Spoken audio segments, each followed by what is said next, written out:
Mercado financeiro em destaque agora, chamando o assunto sobre o mercado de trabalho em destaque com Luiz Arthur Nogueira. Bom dia, Luiz. Seja bem-vindo. Assunto que interessa muita gente, né? Verdade, Cláudia. Bom dia a você, bom dia à nossa audiência. Aliás, muito obrigado a você pelo carinho da sua audiência. No ar, o Mercado Financeiro, aqui dentro do Jornal da Manhã, na segunda edição, com os principais destaques da economia e do mundo das finanças. A grande notícia positiva de hoje é esse dado do mercado formal de trabalho. Foram criados 219 mil empregos formais no mês de julho. O que representa esse dado? Ele é um saldo entre as contratações e as demissões. E o saldo foi positivo em 219 mil empregos. Nós preparamos alguns gráficos para que nós possamos mostrar para vocês como vem sendo o desempenho mês a mês ao longo deste ano. Aliás, desempenho esse que vem surpreendendo os economistas. Vamos lembrar que no início do ano havia um pessimismo, muitos economistas projetavam, inclusive, recessão econômica aqui no Brasil, com demissões, mas é exatamente o oposto que acontece neste ano de 2022, com geração positiva de empregos formais em todos os meses. Desde janeiro até o mês de julho, o mercado formal de trabalho contratou mais do que demitiu. No acumulado em 12 meses, já são 2,5 milhões de empregos formais gerados aqui no Brasil. Quando a gente fala em emprego formal, é aquele emprego com carteira de trabalho que dá estabilidade para o trabalhador, e ele é um emprego particularmente importante. Por quê? Porque quem tem um emprego formal tem a garantia de que não vai perder o emprego da noite para o dia, e caso isso aconteça, se a pessoa for demitida, ela tem uma série de benefícios previstos em lei. Portanto, é este emprego que aumenta a confiança dos consumidores, melhora o cenário de crédito, o trabalhador tem confiança para contrair um crédito, pegar um financiamento, porque ele tem a convicção de que ele vai conseguir honrar as suas parcelas. Eu não sei se a gente já tem aqui os gráficos para que a gente possa mostrar para a nossa audiência os gráficos mostrando, olha aí, a geração de empregos. Repare que o último mês negativo foi o mês de dezembro do ano passado, com uma queda de 288 mil postos de trabalho. A partir de janeiro, como eu disse, gerações positivas em todos os meses. E agora, no mês de julho, foi o último dado divulgado agora há pouco pelo Ministério do Trabalho, uma geração positiva de 219 mil postos formais. No próximo gráfico, a gente vai ver a evolução dessa geração de empregos formais ao longo dos últimos 12 meses. Repare que no acumulado em 12 meses, no mês de julho, que é a última coluna do lado direito, são 2,5 milhões de empregos formais criados nos últimos 12 meses. No próximo gráfico, a gente vai ver por setores da economia como é que foi a geração no mês de julho. E aí a gente vai poder observar um dado muito interessante. Olha só, os principais setores, os 5 principais setores tiveram mais contratações do que demissões. São eles: agropecuária, indústria, construção, comércio e o setor de serviços. Claramente, o setor de serviços é o setor que mais contrata. A gente sempre destaca aqui no mercado financeiro que o setor de serviços representa mais ou menos 70% da economia, então é natural que ele seja também o setor que mais gere contratações no mercado de trabalho. Para falar sobre esse assunto, nós vamos fazer agora uma entrevista com o Fábio Bentes, que é economista sênior da Confederação Nacional do Comércio de Bens, Serviços e Turismo. O Fábio, daqui a pouquinho, vai conversar com a gente para ele poder traçar quais são as perspectivas para esses setores, setor de serviços, de bens e também de turismo. Mas antes, a gente tem mais um gráfico para mostrar para vocês sobre também a questão dos setores relacionados aos saldos líquidos de contratações no mês de julho e também ao longo do ano de 2022. Novamente, reparem que todos os setores da economia têm saldos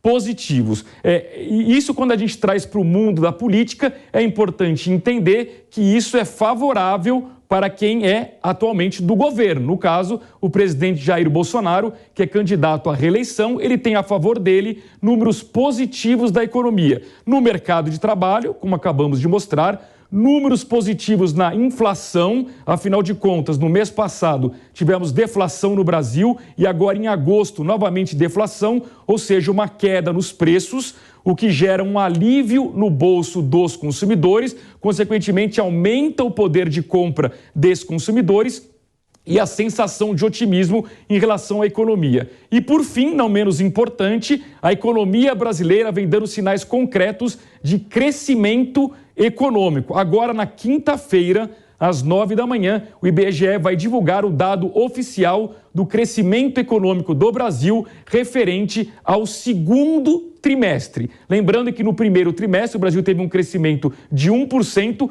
em relação ao trimestre anterior e a expectativa agora desse dado referente ao segundo trimestre é de um novo crescimento de 1%, será mais um dado positivo para a economia brasileira. Antes da entrevista com o Fábio Bentes, vamos rapidamente dar uma olhada no mercado financeiro hoje. Começando com o Ibovespa, a nossa Bolsa de Valores aqui de São Paulo, cujo pregão foi aberto por volta das 10 da manhã. Hoje o clima não está de otimismo no mercado financeiro internacional e se está respingando aqui no Brasil. O Ibovespa está em queda de 0,31%. Nós temos o gráfico para mostrar para vocês, aos 111.946 pontos. Um dia em que está predominando o pessimismo no mercado internacional, pelo motivo claro de que na última sexta-feira houve uma importante reunião do Banco Central americano e os principais dirigentes do Fed deixaram muito claro de que será necessário elevar juros na maior economia do mundo para poder combater a inflação. Isso, obviamente, está respingando no mercado financeiro hoje. Repito, a nossa Bolsa de Valores de São Paulo em queda de 0,31% aos 111.946 pontos. Se nós tivermos o gráfico para mostrar para a nossa audiência, que nos acompanha também visualmente pelo YouTube, pelo Panflix, a gente vai poder mostrar daqui a pouquinho para vocês. As principais bolsas europeias também estão no vermelho, as principais bolsas americanas também no vermelho, ou seja, um dia de grande pessimismo no mercado financeiro. Conforme prometemos, vamos entrevistar agora Fábio Bentes, que é economista sênior da Confederação Nacional do Comércio de Bens, Serviços e Turismo. Fábio Bentes, bom dia, seja bem-vindo ao Mercado Financeiro, tudo bem? Bom dia, Luiz, tudo bem? Prazer falar com você. Prazer é todo nosso. Fábio, a gente acabou de mostrar números positivos do CAGED, geração formal de empregos. Destacamos que os principais setores da economia contrataram mais do que demitiram, em especial o setor de serviços. Eu queria ouvir a sua análise. É verdade, Luiz. De fato, os números do CAGED vieram positivos mais uma vez, vieram puxados pelo setor de serviços. O setor de serviços, Luiz, nesse momento, é a mola propulsora, a locomotiva da economia. É o setor que tem crescido mais. Obviamente, o setor de serviços tem duas características na conjuntura econômica atual muito marcantes. Primeiro, a inflação no serviço ainda não está tão alta quanto em outros setores da economia, como o comércio, por exemplo. E um outro fator é que esse setor de serviços ainda se beneficia do efeito retomada. A gente teve aí na virada do primeiro para o segundo semestre de 2022 a normalização na circulação de consumidores. Se para o comércio é importante, tem o comércio online ainda para escoar parte das mercadorias, imagina para o setor de serviços. É fundamental. Então isso ajuda a explicar por que há um nível de atividade mais forte no setor de serviços e por que esse nível de atividade mais forte acaba se refletindo no mercado de trabalho, como mostraram hoje os dados do CAGED.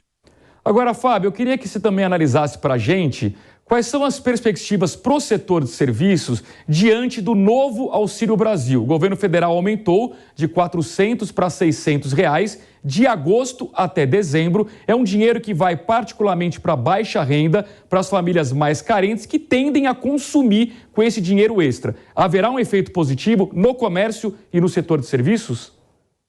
Eu acredito que sim, Luiz. O terceiro trimestre deve ter um crescimento, inclusive do ponto de vista de PIB, né, já que o setor de serviços e comércio são os mais pesados ali no PIB, principalmente serviços.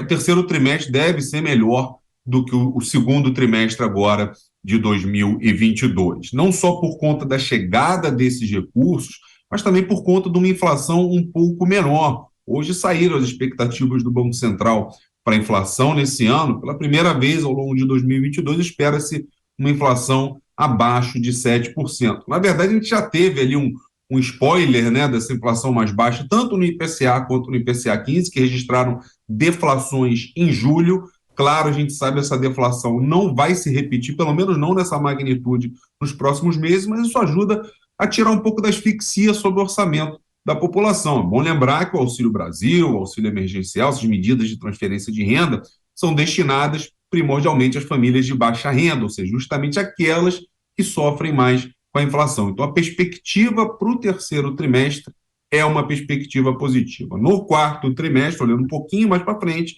aí já há alguma preocupação sim, porque os efeitos da política monetária tendem a bater no nível de atividade nos 3 últimos meses desse ano.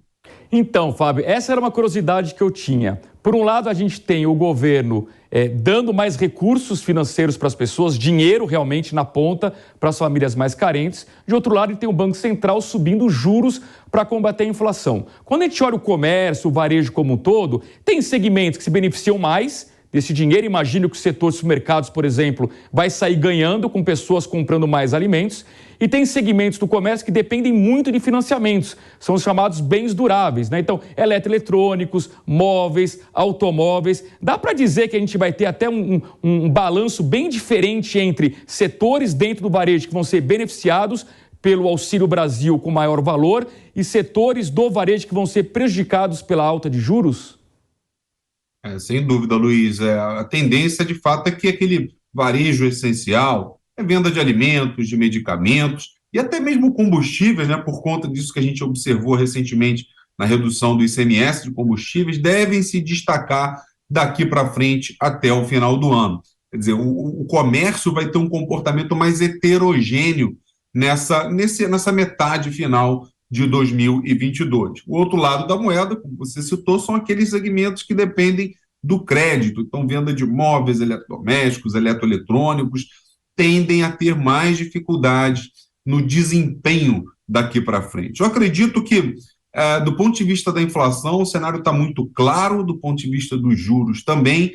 O divisor de águas, ou seja, a força predominante vai ser o mercado de trabalho. O que o mercado de trabalho tem mostrado para a gente? Geração de vagas, mas perda no salário médio real, na renda real, tanto pelo CAGED, uma queda de 3% em 12 meses, quanto lá na PNAD do IBGE, a renda média real da população, o rendimento médio real, vem caindo, ainda sofrendo com essa inflação que agora parece que vai romper aí a casa dos 2 dígitos, deve ficar abaixo dos 2 dígitos até o final do ano. Então, se a gente tivesse surpresas positivas no que se refere à massa de rendimentos, eu acredito que o comércio pode ter uma segunda metade de ano um pouco melhor. Mas esse um pouco melhor não é um crescimento espetacular. A nossa expectativa para esse ano, no caso do comércio, é de uma alta de 1,7% nas vendas, por exemplo, que se alinha à alta dos últimos anos, que ficou sempre abaixo de 2%. Fábio, nós temos mais um minutinho, uma última pergunta então sobre o setor de turismo, que foi disparado o setor que mais apanhou durante a pandemia. Já houve a recuperação? Voltamos ao patamar pré-pandemia ou tem muito para crescer ainda? Olha, o setor de turismo está vivendo esse momento da retomada. Com a normalização na circulação de pessoas no Brasil, a queda do isolamento social, a ausência de barreiras restritivas, o setor de turismo teve agora, nessa temporada de inverno, o que comemorar. Comemorou a volta ao volume de receitas que se tinha lá em fevereiro de 2020. A tendência para frente é de melhora, houve um consumo, uma demanda represada, né, de serviços turísticos ao longo da pandemia. Muita gente quer viajar, muitas empresas voltaram a organizar eventos. A tendência daqui para frente é que esse setor consiga superar os efeitos mais críticos da pandemia. A gente tem uma previsão de que o setor cresça 4,5% esse ano, um crescimento significativo, mas isso só vai bater no mercado de trabalho, no turismo, na alta temporada de verão. O setor de turismo fechou 460 mil vagas desde o início da pandemia, na fase mais aguda da pandemia, e nos últimos meses repôs aproximadamente 360 mil vagas. Faltam 100 mil vagas para esse setor, inclusive do ponto de vista do emprego, olhar a crise pelo retrovisor. Então, do ponto de vista de faturamento, acredito que é positivo, do ponto de vista do emprego, ainda vai demorar um pouquinho. Ainda falta bastante. Obrigado, Fábio Bentes, economista sênior da Confederação Nacional do Comércio. Fábio, muito obrigado pela sua atenção aqui com o programa Mercado Financeiro na Jovem Pan News. Um grande abraço e até uma próxima oportunidade. Um abraço, até a próxima. E para finalizarmos o programa, conforme até o Fábio Bentes mencionou, o Boletim Focus foi divulgado hoje pelo Banco Central. O que é o Boletim Focus? Aquele boletim que sai toda segunda-feira de manhã com as projeções do mercado financeiro. Reparem na tela, melhorando a inflação em queda esse ano. O Fábio Bentes até mencionou pela primeira vez uma inflação prevista abaixo de 7%, 6,70%. Para o ano que vem também caiu a projeção de inflação, 5,30%, ainda uma inflação alta, porque está acima do teto da meta do ano que vem, que é de 4,75%. Em relação ao PIB, crescimento econômico melhorou o crescimento deste ano, 2,1%, mas piorou o crescimento do ano que vem, ele está um PIBinho de 0,37%. Em relação ao câmbio, não houve nenhuma alteração, dólar para o fim desse ano, R$ 5,20, dólar para o fim do ano que vem, R$ 5,20. E também não houve alteração para a taxa básica de juros, a Selic. Selic para esse ano estável em 13,75%, para o ano que vem uma pequena queda, encerrando o ano em 11%. E com essas informações aqui do mercado financeiro, Boletim Focus, nós vamos encerrando o nosso programa. Compromisso renovado amanhã, aqui dentro do Jornal da Manhã, na segunda edição. Nós voltamos ao vivo com mais informações do mundo da economia e das finanças aqui no mercado financeiro. Eu devolvo para você. Muito obrigado, Cláudia. Obrigada a você, Luiz. Até amanhã, então, com notícias do mercado financeiro.